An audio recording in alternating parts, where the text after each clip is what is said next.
Vriende,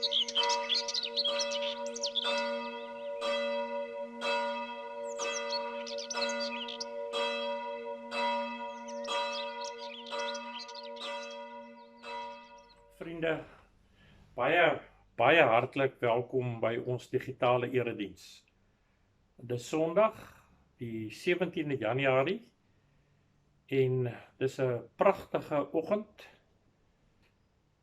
wat 'n mens net nog meer bewus maak van die teenstelling tussen hierdie ongelooflike Sondagoggend en die felheid van die storm.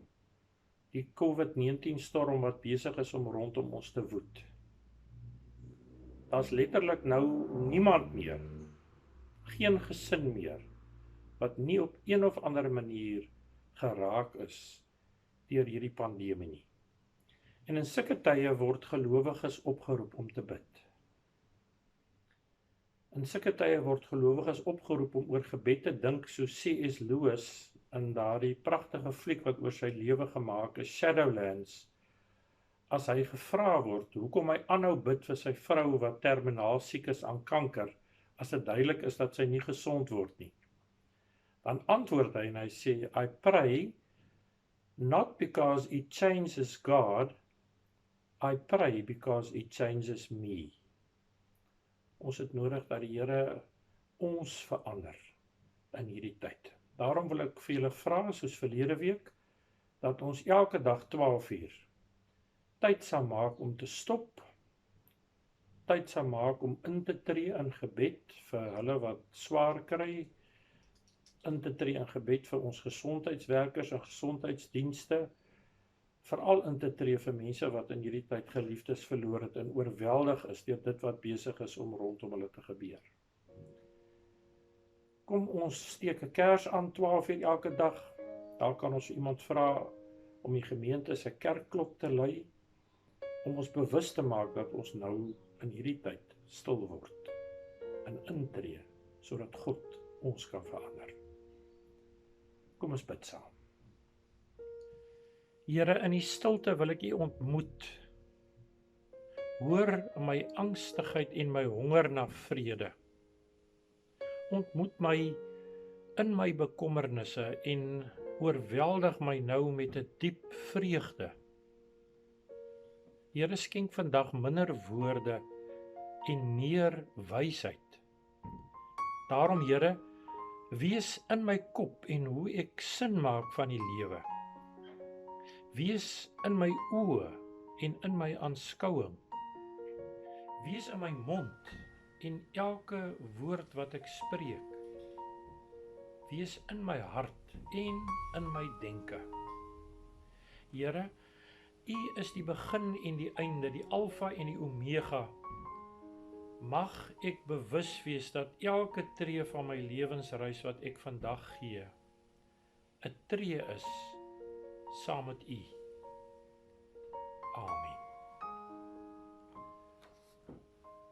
Vriende, genade, barmhartigheid en vrede word nou aan U geskenk. Dit kom van God, onsse Vader, van die Here Jesus Christus, en dit word jou deel deur die kragvolle werk van die Heilige Gees.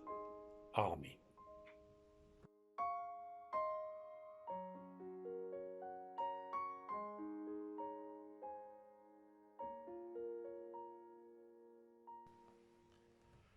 Vriende, ons skriflesing vir vanoggend, omdat dit nog steeds Epifanie is, die tyd waarin ons dink aan die verskyning van God se lig van Christus in hierdie wêreld, kom vanmôre uit Matteus hoofstuk 2. Die opskrif is besoek uit die ooste. Jesus is in Bethlehem in Judea gebore tydens die regering van koning Herodes. Nou laat ek eers net vinnig sê dat Bethlehem 'n geweldige belangrike rol eintlik in die Bybel speel. Die naam Bethlehem beteken letterlik huis van brood, omdat dit so 6 kilometer suid van Jerusalem geleë is in 'n baie vrugbare vallei, waarna baie koring geproduseer is. Ons lees byvoorbeeld van Bethlehem al in die Ou Testament, as Jakob sy vrou as hy vir Rachel daar gaan begrawe in Genesis 40. Die verhaal van Boas en Rut, die speel in Bethlehem af. Dawid kom van daardie omgewing af. En die profeet Micha, so sal julle sien ook in ons skrifgedeelte vandag, voorspel in die Ou Testament al, dat God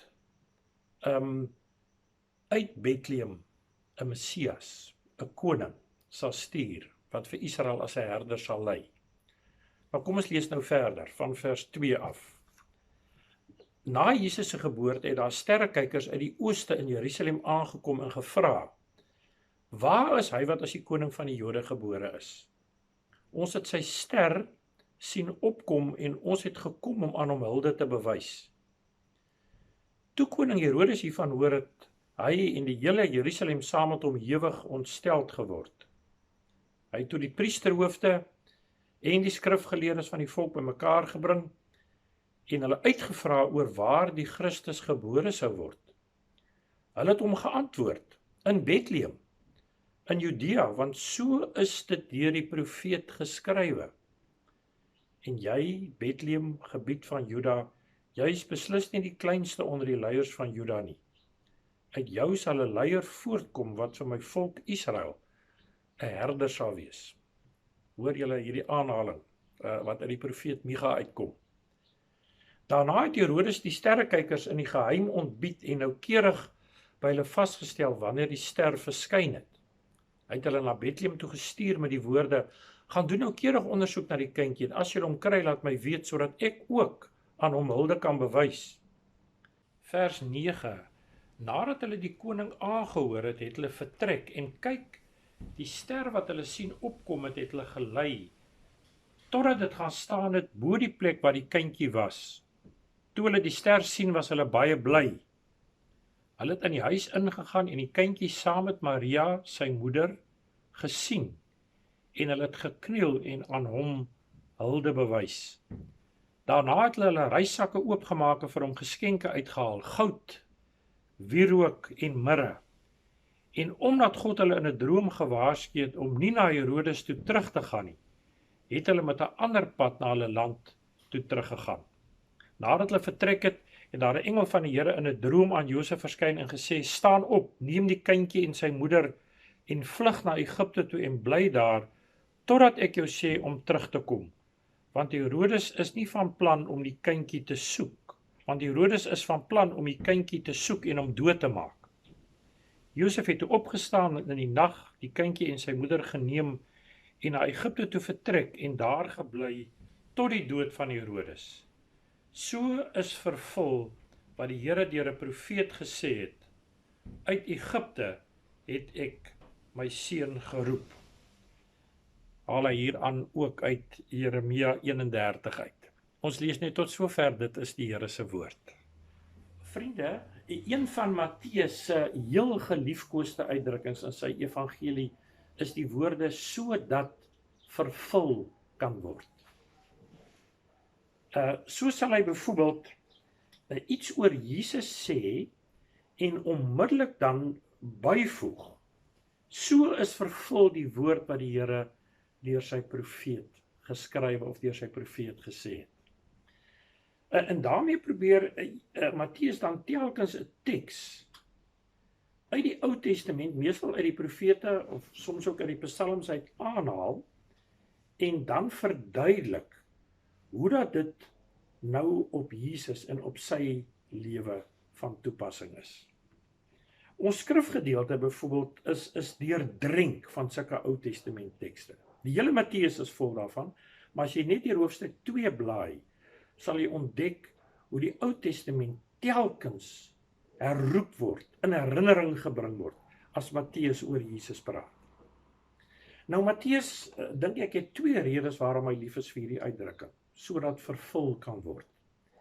Die eerste rede het ons eintlik reeds genoem, is dat hy besig is om daarmee vir ons te sê, dat met Jesus se geboorte, met Jesus se lewe, met Jesus se sterwe, met sy opstanding, is die hele geskiedenis, al die beloftes van God van die verlede, besig om nou in vervulling te gaan, besig om nou waar te word.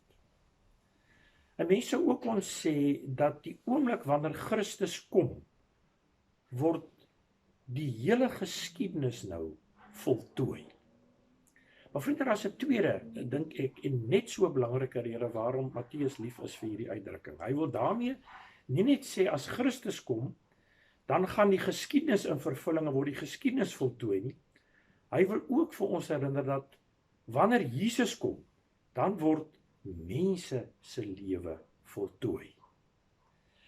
Met Jesus se koms gaan mense se lewe ook in vervulling en kry mense se lewe ook sin en betekenis.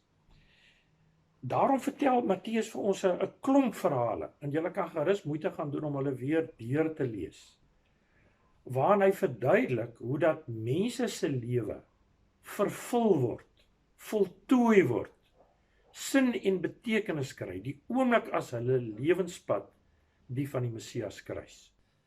Julle kan gerus moeite gaan doen om deur die hele Matteus evangelie te blaai.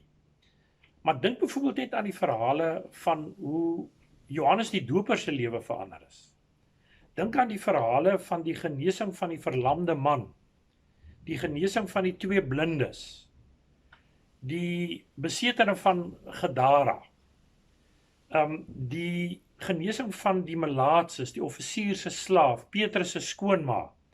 Ja, ook hoe Matteus, wat hierdie evangelie skryf, se lewe verander word, as die Here hom roep as tollenaar. So die punt wat Matteus net probeer maak, is dat wanneer mense vir Jesus ontmoet, gaan hulle oë oop, sien hulle wie hy werklik is, en wy hulle lewe aan hom toe. Vriende, dit bring ons nou om baie naby aan ons skrifgedeelte. Want Matteus vertel vir ons hier een van die heel eerste verhale van mense wie se lewe ingrypend verander is deur hulle ontmoeting met hierdie Jesuskind. Dis die baie bekende verhaal van die wyse manne uit die ooste, die magie, die sterrekykers, wat iewers in die hemelruim 'n ster sien opkom en besluit, hulle moet hierdie ster volg, omdat dit hulle gaan lei na 'n koning toe. Nou is die vraag onmiddellik, hierdie manne was heidene gewees. Hoe sou hulle geweet het wat dit beteken is om te heg aan hierdie ster? Hoe sou hulle geweet het hierdie ster kondig die koms van 'n koning aan? En die kommentaar is daaroor redelik eensstemmig as hulle sê dat hierdie wyse manne moes bevriend geraak het met Jode wat vir 'n lang tyd tydens hulle ballingskap mos in Babelonië gebly het. En daar het hierdie Jode en die sterrekykers in gesprekke met mekaar het die Jode kans gehad om hulle te vertel van al die beloftes in die Ou Testament. Hulle bekend gestel aan die skrifte wat sê, daar gaan 'n ster verskyn. En hierdie ster gaan aankondig dat ons Messias, dat ons verlosser hier is.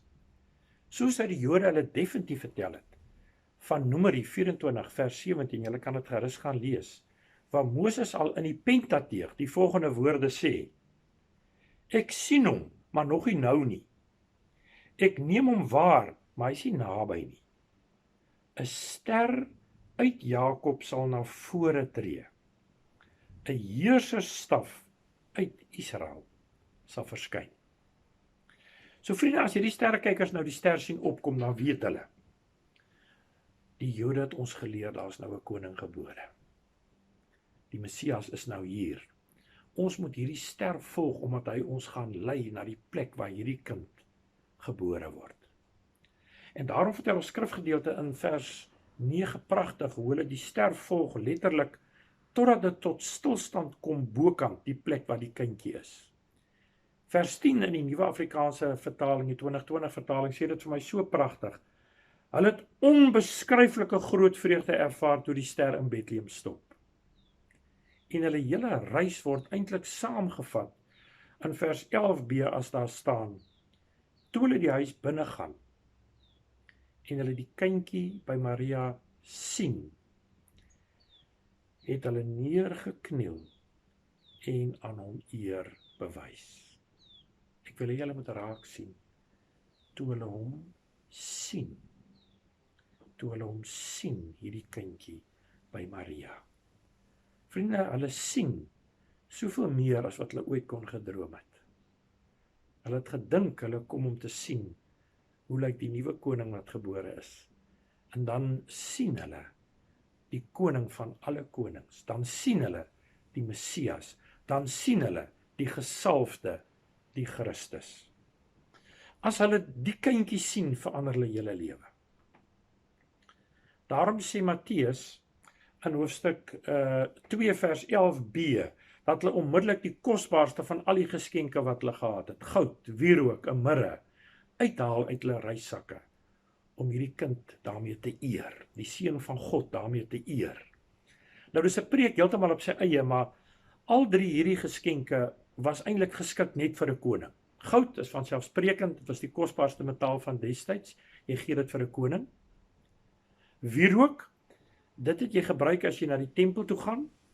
Die priesters het dit daar aan die brand gesteek, en dit was 'n manier om te sê, nou is ons in God se teenwoordigheid, nou soek ons toenadering tot God, en mirre was 'n baie kosbare gom, wat eintlik ook van 'n plant gekom het, 'n soort boom uit Arabië, wat hulle gebruik het om parfuums en olie te vervaardig, wat veral gebruik is om baie welgestelde mense, ryk mense, konings, se liggame na hulle dood te balsam. Nou sê julle onthou, dis presies wat Josef van Arimatea doen met Jesus se liggaam, né? Hy gee mirre, sodat ook Jesus se liggaam, soos die van 'n koning, gebalsam kan word. Vriende, ek hou so ontsettend baie van Richard Vos se opskrif, bokant hierdie gedeelte, dat ek dit wil kies as ons tema vir vanoggend. Hy skryf bokant sy opsomming van die gedeelte, die woorde, nou sien ek. Nou sien ek. Vriende, ek kan my net indink hoe hierdie wyse manne op pad terug die hele tyd vir mekaar gesê het, nou het ons gesien. Nou het ons oë oop gegaan. Nou sal ons lewe nooit, ooit weer dieselfde wees nie. En so, vriende, word hierdie wyse manne, hierdie sterrekykers uit die ooste, nog een van die vervulling van die beloftes van die Ou Testament, waarna voorspel word dat die heidene nasies ook vir God sal ontbid, as hulle eintlik teruggaan as die heel eerste sendlinge, wat in die verre ooste, in die vreemde, aan nie Jode gaan verkondig, dat die Messias, dat die Verlosser hier is. Dit bring ons nou by die betekenis van hierdie gedeelte vir jou en my vandag. Ek dink Matteus wil ons herinner, dat die Here Jesus nie net eeue gelede aan mense verskyn het, en dat dit hulle lewe verander, hulle lewe voltooi het nie. Hy wil die verhaal van Jesus, van die ontmoeting van die sterrekykers ook in hierdie skrifgedeelte met die Christuskind, so vertel dat ons herinner word. Dis net so van toepassing ook op jou en my lewe vandag. Hy wil ons herinner dat die verhaal van Jesus alles te maak het met ons lewe hier en nou. Dat ons lewe eers voltooi word, eers sin en betekenis kry in Christus. En ek dink dis nou die vraag op hierdie tweede Sondag van Epifanie. Kan ek en jy bokant ons lewe skryf? Nou sien ek. Nou sien ek. Kan ons soos die sterrekykers van destyds getuig, dat ons ontmoeting met hierdie Jesuskind, met die gesalfde, met Christus, ons lewe voltooi het. Bring dit ons op 'n plek waar ons ook soos die sterrekykers sal sê, sonder hom wil ek nie lewe nie. Vriende, ons moet baie goed verstaan dat hierdie gedeelte ons eintlik wil waarsku dat dit moontlik is dat 'n mens die verskyning van Jesus, dat jy dit kan miskyk. Ons skrifgedeelte vertel juis hoe dat Herodes, as die sterrekykers by hom kom, onmiddellik sy skrifkenners, sy skrifgeleerdes, die priesterhoofde, die fariseërs, die geestelike leiers van destyds bymekaar kom en vir hulle sê, wat is nou hier aan die gebeur? En is interessant dat hulle dan dadelik uit die skrifte uit aanhaal. Hulle gaan na Micha toe, maar ten spyte daarvan dat hulle die skrifte ken, gaan hulle oë nie oop nie en sien hulle nie die Messias nie. Dis die ironie van ons skrifgedeelte, dat die sterrekykers uit die verre vreemde, uit die heidene, dat hulle sien, terwyl die skrifgeleerdes, die Bybelkenners van destyds, se oë gesluit bly. Vriende, kom ons raak nou baie prakties. Ek wil afsluit met die vraag hoe dit moontlik is om vir jaar, midde in hierdie pandemie, vir Christus te sien as hy aan ons verskyn. En daar leer ek in hierdie verhaal van die sterrekykers 'n paar dinge. Die eerste ding wat my opval, is dat hulle die skrifte bestudeer het. Hulle sou nie vir Christus gesien het, as hulle nie moeite gedoen het, om die skrifte te bestudeer. Vriende, ons gaan nie vir jaar veel van Christus sien. Ons gaan midde in hierdie pandemie nie vir hom sien, as ons nie moeite doen om Bybel te lees nie. In 'n tyd soos hierdie, meer as in enige ander tyd, moet ons Bybel lees. Moet ons die woord van die Here bestudeer, moet ons soos Psalm 1 dit dag en nag oordink. En hoe meer ons met die woord van die Here gaan besig wees, hoe meer van sy beloftes ons gaan bestudeer, hoe meer van hom gaan ons sien. Tweede ding wat my opval, vriende, is die hele rol van die natuur in ons skrifgedeelte. Die sterrekykers sien uiteindelik die Christuskind, nadat hulle hom in die natuur ingesoek het. Dit laat my dink aan Henry Nouwen wat sê dat die natuur eintlik God se moedertaal is. Dat die eerste taal wat hy praat eintlik sy skepping is, en die tweede taal wat hy praat is natuurlik die skrif. Ons moet in hierdie tyd, dink ek, verstaan dat die Here hom ook in sy skepping en in die natuur op 'n besondere manier aan ons wil openbaar. In die psalms is natuurlik, die hele skrif is eintlik vol daarvan. Psalm 8, Dawid wat sê, as hy daar op sy platdak huisie na die sterre kyk in die nag, en daar raak hy oorweldig deur die Here se grootheid. Psalm 19 wat sê, elke sonsopkoms, elke sonsondergang herinner ons aan die Here se getrouheid. Psalm 29 wat ons verlede week gelees het, wat sê, dat in die donderstorms hoor ons die Here se stem, en word ons onder die indruk gebring van sy heerlikheid en van sy grootheid. Vriende, die natuur is op 'n manier 'n ruimtes in plekke waar God naby aan ons kan kom, en waar die Here op 'n besondere manier deur sy skepping ook aan ons wil verskyn en ons wil versorg. En elkeen van ons weet dit eintlik. Ons moet daai plekke net gaan soek. Derde ding wat ek hier raak sien, is dat die Here verskyn in Bethlehem. Onbenullige, onbelangrike klein dorpie. Nie iewers in Jerusalem, in een van die groot en magtige stede van destyds nie. Vriende, as ons meer van die Here wil sien, moet ons hom op onwaarskynlike plekke gaan soek. Hoe meer tyd ons in die Bethlehems van vandag deurbring, tussen die nederiges en tussen die eenvoudiges, hoe meer van die Here Jesus sal ons sien. Vriende, en laastens, en daarmee sluit ek af, is net die hele gedagte van die gehoorsaamheid en ook van die waagmoed van hierdie sterrekykers. En dat dit hulle uiteindelik vir Christus laat sien. Dink aan alles wat hulle moes opgeoffer het op hierdie lang reis. Dink aan al die gevare waaraan hulle blootgestel is. Die waagmoed wat dit van hulle moes gevra het. Maar dit laat hulle uiteindelik die Jesuskind sien en dit verander hulle lewe. Geloof is so. Geloof vra van ons in hierdie tyd om soos Moses en Abraham met al die geloofshelde die eerste tree te gee. Baie keer net op grond van God se belofte. En om dan te ontdek, as ons daai eerste tree in waagmoed, in gehoorsaamheid gee, dan sien ons vir Christus in al sy heerlikheid. Vriende, dit is so my gebed, dat ons in hierdie tyd tydens hierdie pandemie, die plekke en ook die geleenthede wat die Here Jesus aan ons verskyn, dat ons dit sal raak sien. Mag ons oë oop genoeg wees. Mag ons sensitief wees. Mag ons in hierdie jaar telkens in verwondering uitroep. Nou het ek gesien. Amen. Vriende, dankie dat ons so tyd saam met mekaar kon spandeer rondom die Here se woord. Ek wil julle nou huis toe stuur met die seëngroet en ek wil dit doen uit lied 374 in ons liedboek. 'n Ster het in die ooste met wonderlig verskyn. 'n Teken dat die duister wyk voor 'n kindjie klein.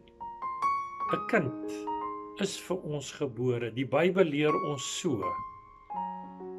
En niemand gaan verlore wat in die kindjie glo. Amen.